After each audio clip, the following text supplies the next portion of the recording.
सैयदना उमर फारूक, मेरे नबी पाक अलैहिस्सलाम ने फरमाया फरिश्ते 950 साल मेरे उमर की शान बयान करें तो खत्म नहीं हो सकती। इतना बड़ा शख्स उमर फारूक, इतना बड़ा आदमी। एक दिन ऐलान किया उमर फारूक ने, लोगों मस्जिद में आओ, बात करनी है। अमीरुल मोमिनीन का पैगाम है, सारे मस्जिद में आ जाए। खचाखच मस्जिद नबी सहाबा से भर गई। और ऐसा जब ऐलान होता था तो सहाबा दौड़ के आते थे, शायद कोई जंग है, शायद किसी ने हमला कर दिया है, शायद कोई नई बात है। दौड़े आए लोग, मस्जिद नबी खचाखच भर गई। सैयदना फारूक आजम रदी अल्लाह तआला अन्हु मिंबर पे बैठे। हजरत अब्दुर्रहमान इब्ने औफ रदी अल्लाह तआला अन्हु फरमाते हैं कि सहाबा तजस्सुस के देख रहे हैं कि पता नहीं किसी तरफ से पैगाम नहीं आ गया, कोई काफिर हमला नहीं करने लगा, अल्लाह जाने क्या हुआ है, बड़ी परेशानी है। उमर बैठे, अल्लाह की हम्द की, नबी पाक सल्लल्लाहु अलैहि वसल्लम पर दुरूद पढ़ा। और फिर उमर फारूक बोले, फरमाने लगे, मैं जब मक्के में रहता था ना तो कभी घर में कहत आ जाता था, कभी कहत आता था घर में, बकरियों के दूध खुश्क हो जाते थे, गंदम नहीं मिलती थी, पानी नहीं होता था। तो फरमाया मेरी अम्मा मुझे खाला के घर भेज देती थी। कबीला बनु मखजूम, उस कबीले में मेरी खाला की शादी हुई थी तो वो मालदार लोग थे, उनके पास ज्यादा बकरियां, ज्यादा ऊंट, ज्यादा गायें, ज्यादा खेत थे। हजरत उमर फारूक फरमाने लगे, मैं उनके घर जाता तो मेरे खालू समझ जाते कि उमर को इसलिए भेजा गया है कि कहत आ गया है। फरमाते हैं वो मुझे सवेरे बकरियां चराने ले जाते, शाम तक मैं उनकी बकरियां चराता। अमीरुल मोमिनीन उमर, एक तरफ मसला यह है कि कैसर और किसरा की दीवारें हिल रही हैं उमर के नारों से, और इधर उमर मिंबर पे बैठ के खुतबे दे रहे हैं। फरमाते हैं मैं बकरियां चराता, शाम तक खाला के घर जाके मजदूरी करता, और फरमाते हैं शाम होती तो एक मुट्ठी किशमिश मुझे देते वो।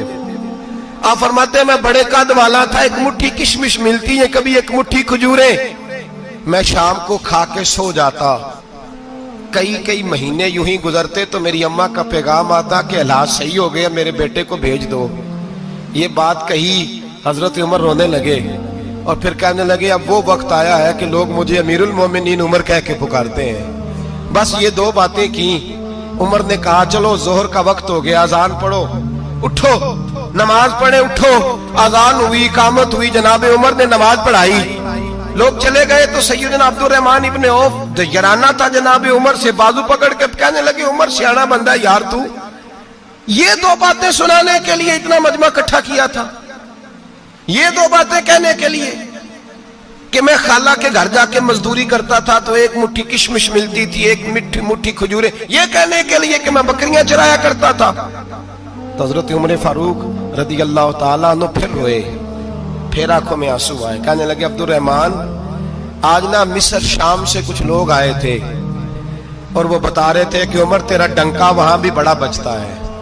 वो मुझे कह रहे थे तेरे नाम के वहां भी बड़े दबदबे हैं, बड़े तज़किरे हैं। तो मेरा नफ्स मुझे कह रहा था, उमर देखा तू यहां बैठा है और वहां तेरे नाम का शोर हो रहा है, मुझे इसने बड़ा किया है। तो मैंने आज मुस्तफा के सारे गुलाम इकट्ठे करके अपनी औकात बता दी है।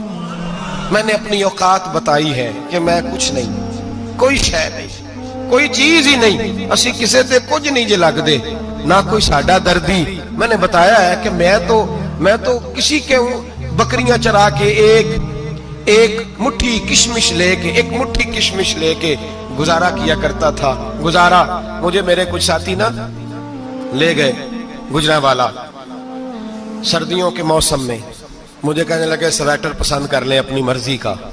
तो मैंने कहा यार मुझे तो वही मजा आता है जो मेरी अम्मा क्रोशिये से बनाया करती थी, वही वो पहले अब्बा पहनते थे, फिर वही स्वेटर बड़ा भाई पहनता था, फिर हमारे खाते में आ गया। और फिर उसकी तारीफें होती थी गुर्बत छुपाने के लिए, उसकी तारीफें होती थी, बड़ी मेहनत से बना है जी, क्या बात है, बड़ा गर्म है।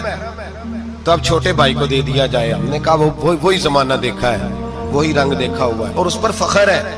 अब तो लोग जब कुछ हो जाता है ना, 2-4 लोग जानने लगते हैं तो लोग फटाफट दावा कर देते हैं खानदानी रईस आज़म हूं, बड़ी बात है। ऐसी कोई बात नहीं, जिसको अपना आप याद रहता है उसे खुदा भी याद रहता है, जिसे अपना आप याद रहता है उसे रसूलुल्लाह भी याद रहते हैं, जिसे अपना आप याद रहता है उसकी नजर में दूसरे लोग भी कुछ होते हैं, दूसरे लोग भी कुछ होते हैं। मैं उम्रे के लिए, हज के लिए जाता रहता हूँ, रब मुझे اپنے فضل سے بلا لیتا ہے. تو میں ایئرپورٹ سے نیچے اترا تو ایک صاحب میرے جاننے والے تھے, دوڑ کے آئے اور مجھے کہنے لگے کیا بات ہے, سنا ہے اس دفعہ آپ سعودی ایئر لائن سے آئے, سیدھا مدینہ شریف آئے, کیا بات ہے آپ کی؟ اور میں نے کہا صاحب چھوڑ دیں, میں بھی جب پہلی دفعہ آیا تھا تو میں بھی بڑا گور گور کے ایئرپورٹ دیکھتا تھا, میں نے کبھی دیکھا جو نہیں تھا, میں بڑا گور گور کے دیکھتا تھا, کوئی ایسی بات نہیں ہے, یہ نظام قدرت ہے, بادشاہ کے فیصلے ہیں, وہ جب چاہتا ہے جس طرح کے چاہتا ہے فیصلے فرما لیتا ہے, تو یہ اس کے فیصلوں کی بات ہے. ہم لوگ نا جس حیثیت پہ ہوتے ہیں وہیں رہ جاتے ہیں, پچھلی بات بھول جاتے ہیں, اس لیے ہم چاہتے ہیں جو بھی ہمیں ملے جھک کے ملے, جو بھی آئے, اور یہ میرا آپ کا سب کا مشترکہ معاملہ ہے. میرے نبی پاک صلی اللہ تعالی علیہ وسلم نے صحابہ سے پوچھا تمہیں بتاؤں جنت کے بادشاہ کون ہوں گے؟ جنت کے عام لوگ نہیں, جنت کے, بولیے گا ذرا, جنت کے اللہ بادشاہ. جنت میں تو جانا بڑی بات ہے, حضور جنت کا بھی بادشاہ, ابن ماجہ میں لفظ ہے, تمہیں پتہ ہے جنت کے بادشاہ کون ہوں گے؟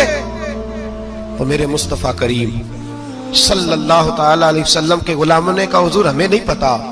تو حضور نے فرمایا جنت کے بادشاہ وہ لوگ ہوں گے جنہیں دنیا میں کوئی بھی نہیں جانتا تھا, جن کے کپڑے سادے ہوتے تھے, جو غریب لوگ ہوتے, جو سفارش کرتے تھے تو ان کی قبول کوئی نہیں کرتا تھا, جو کسی کے ساتھ جاتے تھے تو ان کو مانتا کوئی نہیں تھا, وہ جنت کے بادشاہ ہوں گے, بادشاہ. اور فرمایا قیامت کے دن جب لوگ انہیں دیکھیں گے تو ان پر فخر کریں گے, رشک کریں گے, کہیں گے کیا بات ہے تمہاری. یہاں تو شوق ہی بڑا ہے, غریبوں نے بھی پوسٹر بنائے ہوئے ہیں, ڈاکوؤں, لٹیروں, چوروں کی تصویروں کے ساتھ لگوائے ہوئے, اپنے آپ کو بڑا کرنے کے لیے. عاجزی اختیار کریں, عاجزی اختیار کریں, اپنے آپ کو مٹانے کی کوشش کریں. رب کریم کے بندے آگے بڑھ بڑھ کے اپنا آپ دکھاتے نہیں, بڑا شوق ہے, پہلے فوٹو کھچا لو, باقی باتیں بعد میں ہوں گی, پہلے ویڈیو بنا لو, باقی کچھ اور بعد میں ہوگا. پہلے اب تو پرسوں ترسوں مجھے ایک مولانا کہنے لگے کہ آپ سے میں نے, وہ یہاں جمعہ پڑھنے آتے ہیں کبھی کبھی, میرے دوست ہیں, کہتے ہیں آپ سے میں نے سنا تھا کہ اگر کوئی نبی پاک کا فرمان ہے, اگر کوئی نذرانہ دے تو اس کو لے لو, اگر کوئی تحفہ دے تو اس کو, حضور نے فرمایا لے لو اگر تمہیں کو دیتا ہے, اپنی مرضی سے, مانگنا منع ہے, کوئی دے دے تو لے لو, ورنہ ایک وقت آئے گا تم مانگو گے تمہیں ملے گا نہیں, جب کوئی دے دے تو لے لو. کہنے لگے آپ نے کہا تھا کوئی دے دے, تو اس وقت سے میں, کوئی سوٹ دیتا ہے مجھے میری مسجد کا نمازی تو میں لے لیتا ہوں, کوئی مجھے کوئی اور شے دیتا ہے تو میں آپ سے سن کے, تو اگر میری مسجد کا نمازی سوٹ پکڑاتے ساتھ فوٹو بھی کھینچے تو پھر میرے لیے کیا حکم ہے, وہ خوشبو کی ڈبی دیتے ہوئے ساتھ فوٹو بھی کھینچے, پھر میرے لیے کیا حکم ہے. کہنے لگے رمضان میں یہ حال ہوا ہے کہ لوگ کپڑے دے رہے تھے اور فوٹو کھینچ رہے تھے, کیا چکر ہے, کہاں چلے گیا. غریب آدمی کی عزت نفس کو کچل ڈالا پکڑ کے, ایک جوڑا سال کے بعد امام کو دیا, اس کی بھی تصویر کھینچ کے فیس بک پہ دے ڈالی. یہ ہماری آج